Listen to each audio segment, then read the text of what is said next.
welcome to the latest video in my big tips on the big board series.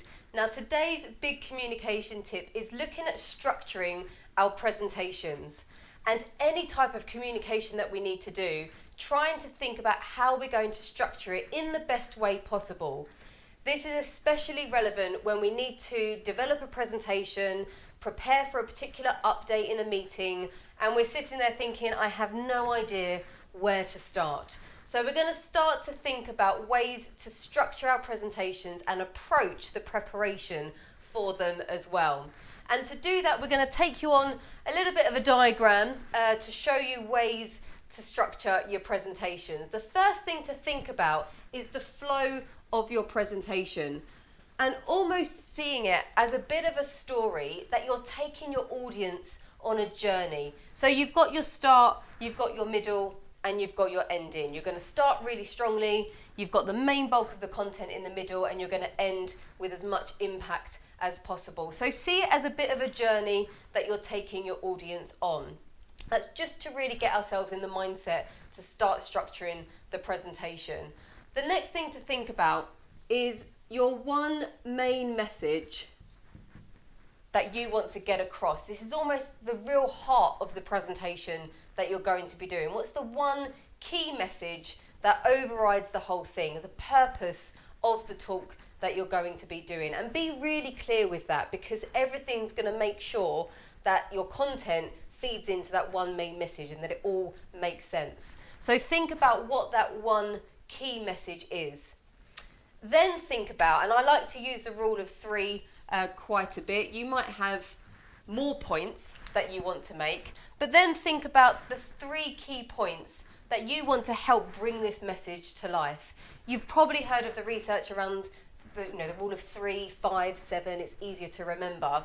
I'm going to go with the rule of 3 here, but you might change it up a bit depending on the length of your presentation or the purpose of it as well. So think about then, what are your 3 key points that you then want to mention? So you've got your one main message, and then you've broken it down into 3 key points.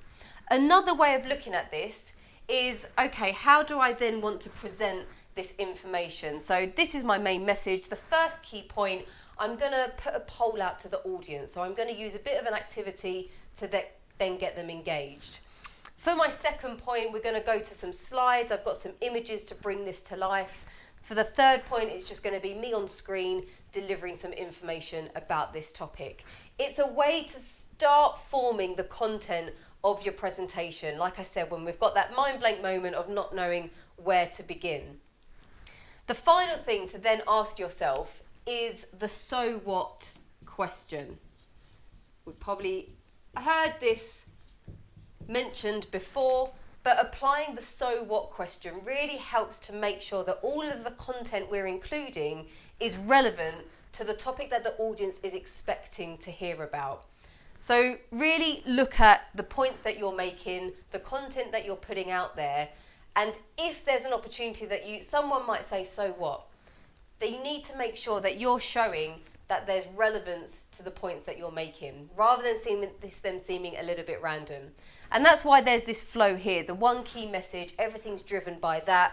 The key points, different ways to actually present the information that you're giving, and applying that so what question to make sure everything's relevant and joined up as well. And that helps with the flow of the overall talk.